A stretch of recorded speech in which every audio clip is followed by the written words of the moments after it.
You ever notice how people spend their whole lives chasing happiness like it's some finish line? Like one day, boom, you cross it and suddenly everything makes sense. More money, better job, perfect relationship, dream house, dream body, dream life, and yet, the craziest thing happens. The people who have it all still feel empty inside, still restless, still stressed, still wondering why they don't feel the way they thought they would. If you've ever felt that, if you've ever laid in bed at night staring at the ceiling asking yourself, is this really it? Then stay with me, because this story might hit closer to home than you expect. There was a man named Arav, just an ordinary guy. Not famous, not rich, not powerful. He worked a regular job, paid his bills, did what society told him to do. From the outside, his life looked fine, stable, predictable, safe. But inside, he felt like something was missing. Not something small either, something big, like a hole that no achievement could fill. Every morning he woke up already tired. Not physically, but mentally. The kind of tired that sleep doesn't fix. The kind that makes you feel like you're just going through the motions. Arav believed happiness was somewhere else, somewhere ahead, somewhere he hadn't reached yet. So he kept chasing. He chased promotions, bigger paychecks, nicer clothes, social approval, likes, validation, respect. He told himself, once I get this, I'll finally be happy. But every time he reached the next goal, the happiness faded fast, like a sugar rush. Quick hit, hard crash, and then the hunger came back even stronger. One evening, after one of the worst days he could remember, Arav found himself at a crowded train station. People rushing, yelling, checking phones, dragging bags, complaining about delays. The air felt heavy, loud, chaotic. He stood there watching everyone, and for the first time he really looked. Everyone looked stressed, angry, rushed, like they were all running toward something but didn't even know what it was. That's when he noticed an old man walking calmly through the crowd. No rush, no panic, just steady steps. Peaceful face, simple clothes, a small bag in his hand. The weird thing was the chaos seemed to move around him, not through him, like he was in his own bubble. Arav couldn't stop staring. Something inside him snapped.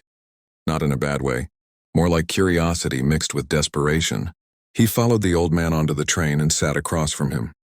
The train started moving, metal wheels clanking, city lights blurring past the window.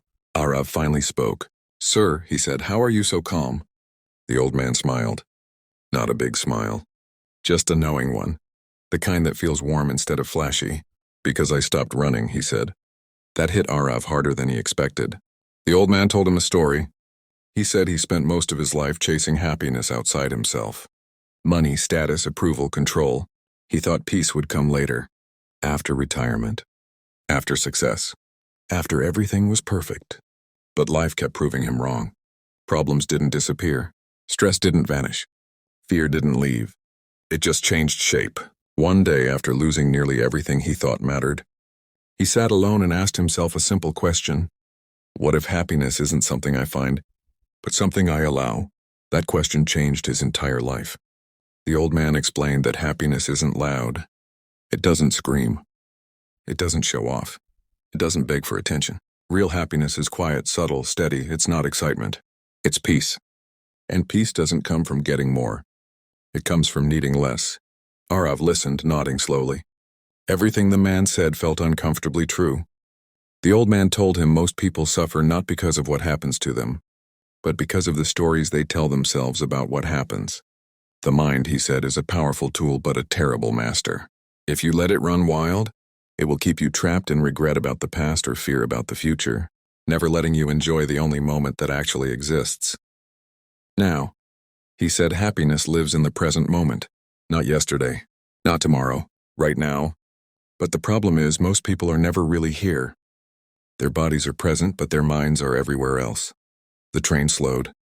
The old man stood up, grabbed his bag, and before stepping off, he looked at Arav and said, "Stop searching outside. Everything you're looking for, you're already carrying." And just like that, he was gone. Arav sat there stunned. No dramatic music. No fireworks. Just silence. But something inside him shifted. Over the next few days, he couldn't stop thinking about that conversation. He started paying attention to his thoughts, and what he noticed shocked him. His mind was constantly complaining. Comparing, worrying, replaying old mistakes, imagining worst-case scenarios. It never shut up. No wonder he felt exhausted all the time. So he tried something different. Instead of fighting his thoughts, he observed them. Instead of reacting, he paused. Instead of rushing, he slowed down. When he ate, he actually tasted the food. When he walked, he felt his feet hit the ground. When he breathed, he noticed the air filling his lungs. At first it felt weird, almost uncomfortable, like sitting in silence with someone you don't really know, yourself. But slowly something changed.